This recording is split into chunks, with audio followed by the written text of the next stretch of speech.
c'est de vous présenter à la fois l'essentiel du programme. C'est un programme public, hein? Ce n'est pas un programme sur mesure, c'est un programme public. Donc, un programme public, on aborde des thèmes, mais on l'apporte avec des gens qui viennent de différents milieux, de différentes organisations, parce qu'on croit beaucoup, comme on le fait à l'exécutif MBA avec HEC McGill, on croit beaucoup aussi à l'apprentissage par les pairs, soit pendant la classe ou en dehors de la salle de classe, où est-ce qu'on travaille ensemble, sur le fait ou sur l'objet. Ici, c'est comment on se développe, comment on pense, comment on agit comme dirigeant. Lorsqu'on va vers le sommet d'une organisation, lorsqu'on est directeur, on aspire à être, comme disait Robert, vice-président. Lorsqu'on est vice-président, on aspire à devenir partenaire de l'équipe de direction.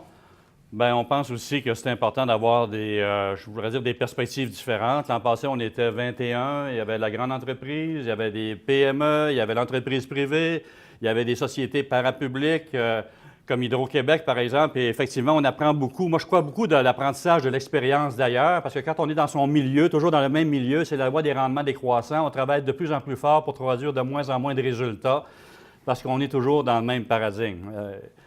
Tu vas peut-être en témoigner tout à l'heure, Jean-Sébastien. Alors, écoutez, coordonnateur du programme avec Louis Roquet, qui est aussi partenaire du projet, qui a une longue expérience à la fois à Investissement Québec, à la Société des SAQ, qui a travaillé chez Desjardins, institutions financières, etc., qui est partenaire avec moi comme coordonnateur, parce que ça nous prend 2 personnes pour contrôler nos 9 PDG partenaires, parce que comme Robert, on en a 9 avec nous qui sont co-constructeurs de la connaissance puis qui interviennent avec nous de manière structurée à l'intérieur de cadres d'analyse. Alors, essentiellement, parmi nos sources d'inspiration, dans le fond, on s'inspire aussi pour travailler un programme comme celui-là. Alors, essentiellement, si vous regardez des enquêtes qui portent sur qu'est-ce qui empêche les CEO de dormir, là, j'ai mis 2 enquêtes de cette année. Vous savez que PricewaterhouseCoopers en fait à tous les ans. C'est leur 20e enquête annuelle sur les enjeux. Et quand on regarde dans ces 2 enquêtes-là cette année, par exemple, on voit que parmi les enjeux prioritaires, c'est comment je réinvente mes règles d'engagement avec mes clients, mes employés, mes fournisseurs. Vous savez que quand vous faites votre épicerie pas dans un Rona, mais dans une épicerie, une grande surface, grosso modo, 50 à 55 de vos produits sont co-construits avec le client qui achète le produit, incluant l'automobile, par exemple. Et donc, l'idée est de réinventer les règles d'engagement, les questions d'innovation, les questions de talent, les questions d'excellence opérationnelle. On est sur ces enjeux-là lorsqu'on regarde dans des études de cette nature-là. Qu'est-ce qui empêche les CEO de dormir par les temps qui courent? Bien sûr, aussi, toute la question des marchés émergents. Puis je voyais cette année, la priorité des enjeux des CEO. La Chine a diminué, puis c'est les États-Unis qui sont devenus la priorité, compte tenu que ça brasse beaucoup aux États-Unis. C'est de dire, oups, comment est-ce qu'on va se repositionner dans un écosystème nord-américain qui bouge beaucoup. On est aussi, bien sûr, là-dessus. Tu l'as évoqué tout à l'heure, ça bouge beaucoup dans l'environnement d'affaires. On connaît Stéphane qui est avec nous d'Intersan.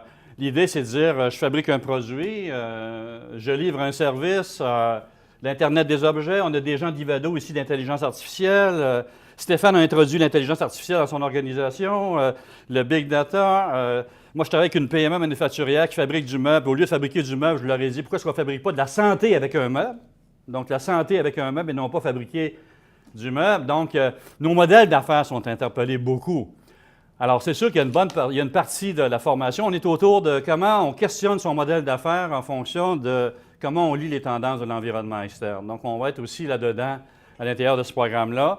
Parce qu'on peut dire innovation produit, innovation processus. On peut parler d'innovation dans la chaîne de valeur. On peut parler d'innovation organisationnelle. Certains parlent de l'innovation sociale, disent d'innovation collaborative, open innovation, mais en même temps aussi business model innovation. Donc, comment je questionne mon modèle d'affaires et on va faire ça avec notamment Alexandre Taillefer qui va participer à la journée sur la question des modèles d'affaires.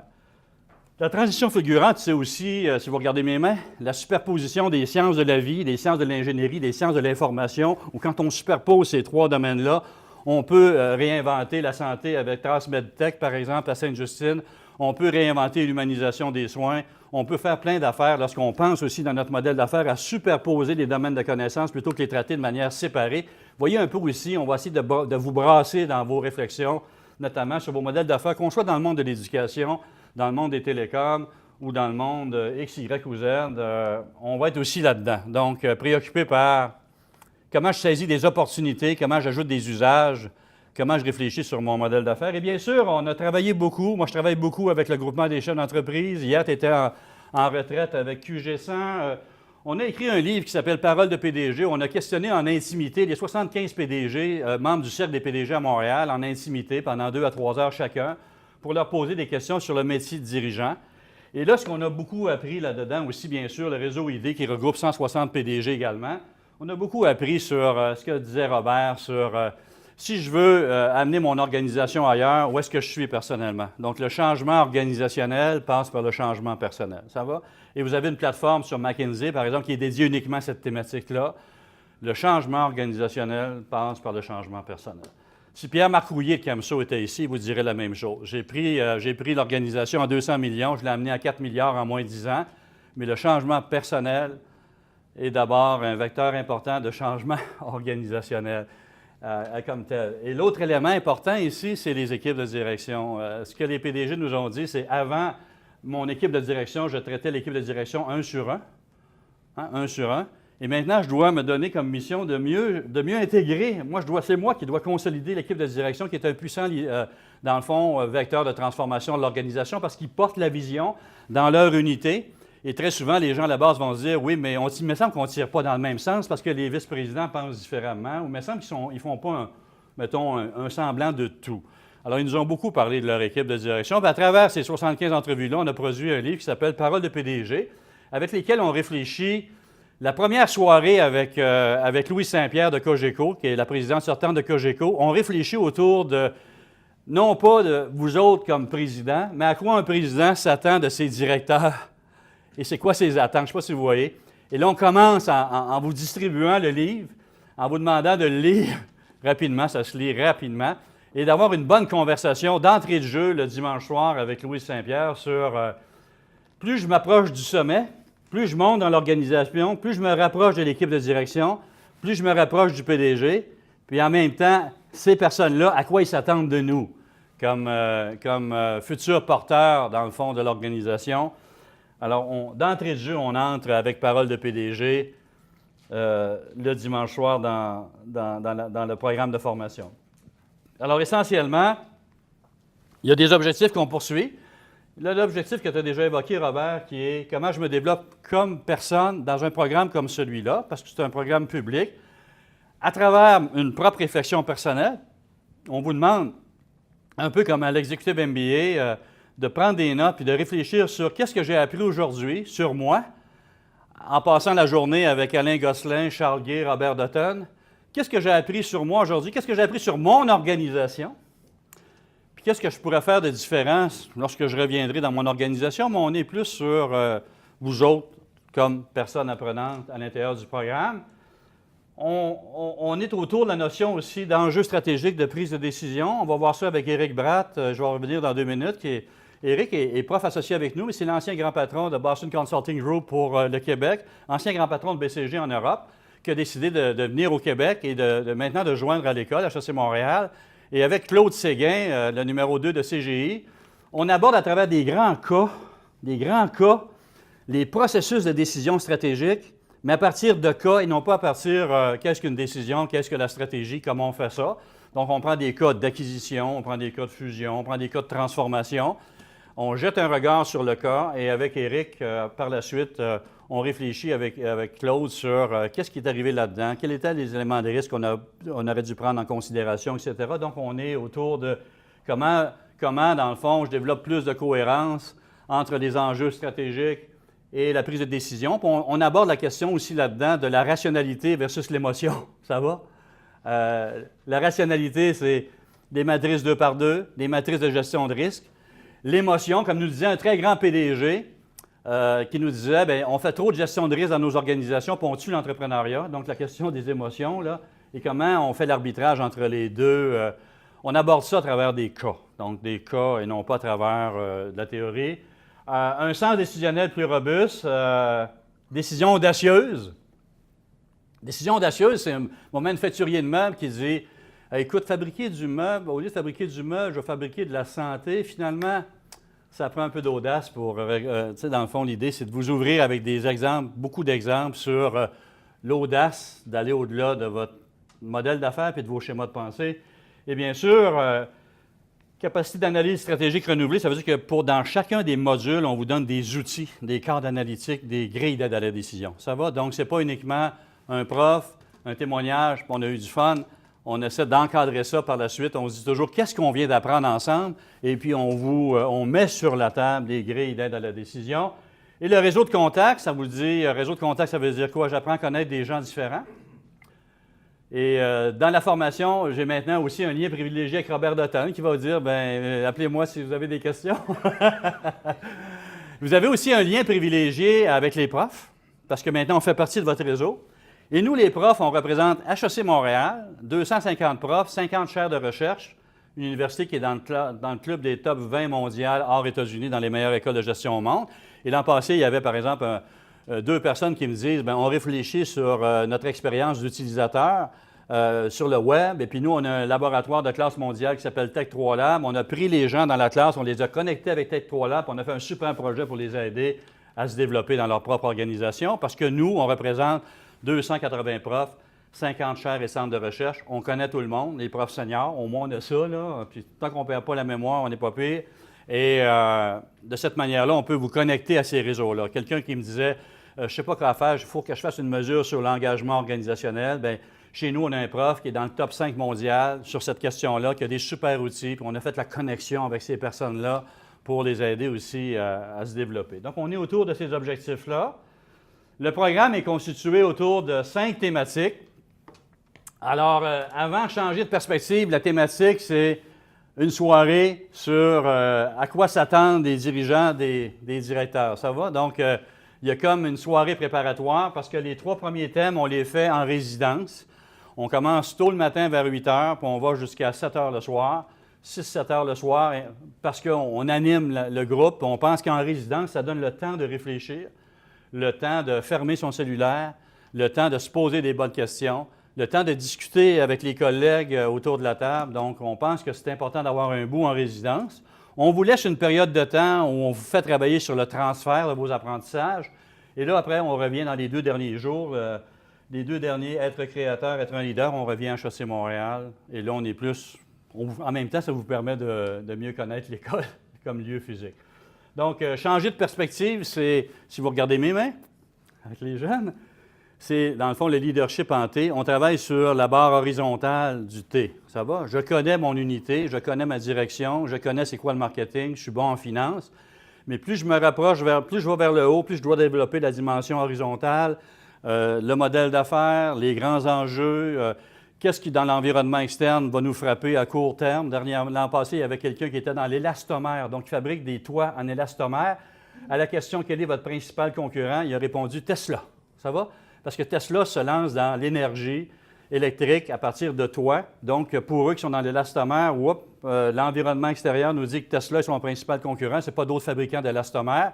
Donc, en quelque part, on est sur changer de perspective. Le matin, c'est avec Nicolas Vincent.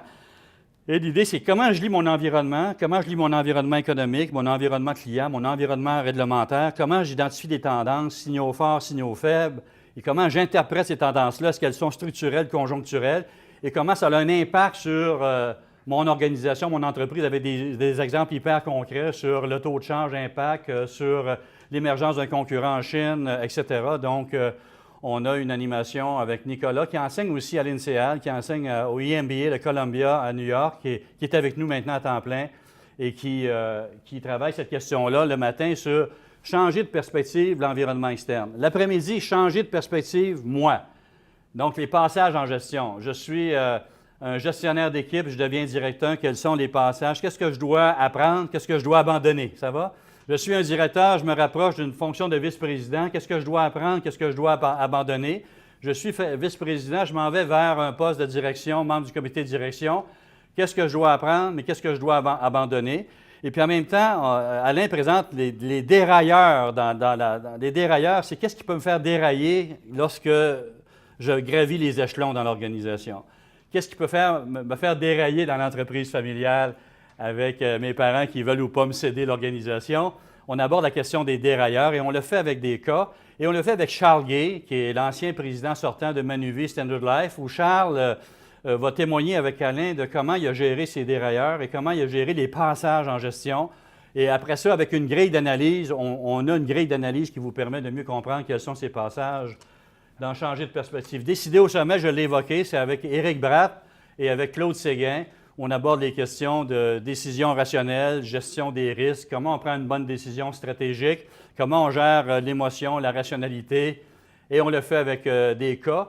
Et comment on fonctionne, c'est qu'Éric présente le cas, on a une très bonne discussion, Claude amène son point de vue, puis après ça, on tire des synthèses d'apprentissage sur la prise de décision. Gagner en pensée stratégique, on est sur le modèle d'affaires avec Joanne Brunet. Avec Joanne Brunet et Alexandre Taillefer. Joanne n'aime pas ça quand on dit ça. À chaque année, il y a un concours mondial sur la planète organisé à Londres par The Economist. Quel est le meilleur prof en gestion au monde? Et pas l'an passé, l'année d'avant, Joanne était dans les 4 derniers finalistes mondiaux. Ça va? Donc, c'est une prof qui, PhD en stratégie, comptable, experte en marketing, qui a été vice-présidente notamment de grandes sociétés comme Radio-Canada dans une autre vie, qui est présidente et membre de conseils d'administration un peu partout sur la planète, mais en même temps qui est prof d'innovation, qui est prof de stratégie, qui est prof de marketing et qui va, cette journée-là, on va travailler la question des... Comment je réfléchis sur mon modèle d'affaires. On va utiliser le Business Model Canvas, entre autres, pour réfléchir sur mon modèle d'affaires. Et en même temps, on va réfléchir sur l'innovation et elle va vous amener dans des logiques de co-design, de créativité. Comment est-ce qu'on stimule l'innovation au-delà des modèles traditionnels pour réinventer comment on fait les choses avec nos segments de clientèle, comment on fait les choses avec nos employés, etc. Et on le fait avec Alexandre Taillefer autour de Théo Taxi. Et on parle entre autres d'intelligence artificielle, bien sûr, avec Alexandre, parce que vous savez qu'Alexandre a 30 employés à temps plein qui sont en intelligence artificielle dans son modèle d'affaires, sur lequel, avec Alexandre, on regarde son modèle d'affaires dans le futur aussi. Où est-ce qu'on s'en va sur une base canadienne et nord-américaine? Donc, on est ici sur gagner en pensée stratégique à travers modèle d'affaires Business Model Canvas. Le thème suivant, c'est être un créateur d'alignement et de transformation culturelle. Ça, c'est avec moi. Et puis...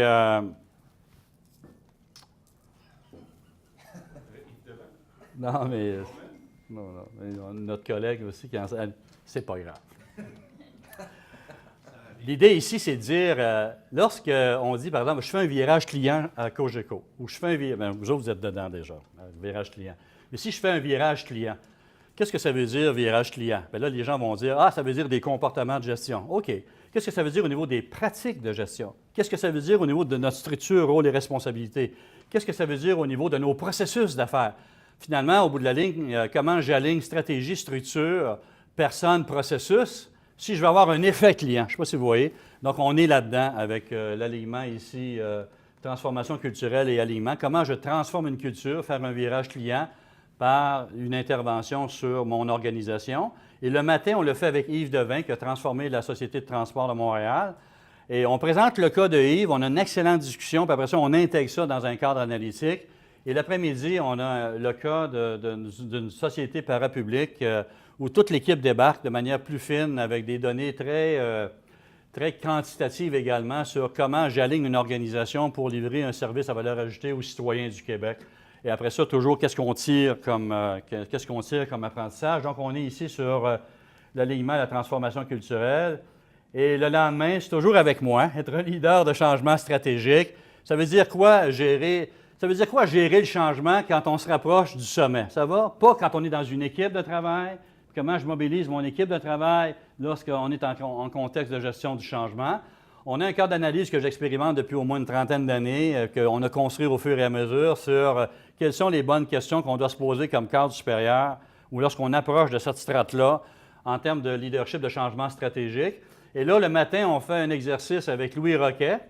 Et Louis a écrit 2 livres sur la gestion métaphorique avec des métaphores, et puis 2 livres sur la gestion à partir, dans le fond, de métaphores, à partir de poèmes, si vous voulez. Et là, on a une bonne conversation avec Louis Roquet sur qu'est-ce que ça veut dire être un leader de changement. Et l'après-midi, on travaille avec Roman Archchuk. Roman est est la personne que Jeff Immelt de GE a envoyé en Europe pour redresser les opérations de GE en Europe. Donc, Roman a pris les opérations de General Electric en Europe et avec un mandat de redressement. Il l'a fait en mode transformation, gestion du changement. Et c'est passé d'une situation extrêmement déficitaire à une situation extrêmement positive. Et sur une période de temps X, alors il était en opération pendant une dizaine d'années en Europe. Et on va chercher à travers Roman quels sont les leviers que lui a utilisés comme patron de directeur pour faire un virage à 180 degrés des opérations de GE en Europe. Et en même temps, ça nous rentre aussi dans la culture, Roman a travaillé avec Jack Welch, ça nous rentre dans la culture aussi de comment on supporte les équipes de gestion par des approches d'apprentissage et de formation. On est dans être un leader de changement stratégique.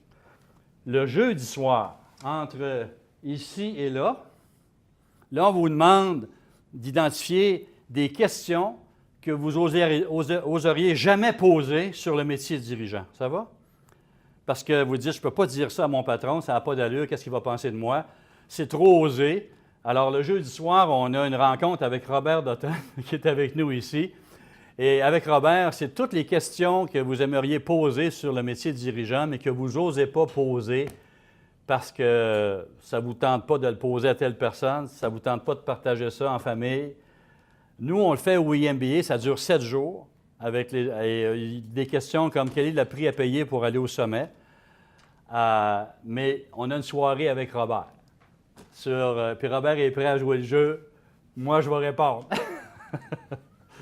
Alors, vous voyez un peu comment on joue les contenus. On est correct dans le temps? Alors, là-dessus, maintenant, notre approche pédagogique, on a dit, on fait ça comment? On aurait pu le dire, pour donner ce programme-là, on prend 3 profs et puis on fait des études de cas. On utilise la méthode des cas. On vous fait compléter des grilles d'analyse puis on regarde des vidéos. On aurait pu faire ça. On s'est dit, oui, mais à l'école, à HEC Montréal, on a quand même 71 000 alumni, donc des diplômés. On a des gens qui sont proches de l'école. On a des gens qui exercent des fonctions de PDG. Ces gens-là ont des qualités pédagogiques. Ils ont le goût de s'investir avec nous, pas uniquement pour raconter une histoire, mais pour générer des processus d'apprentissage. C'est ça qui est extrêmement important.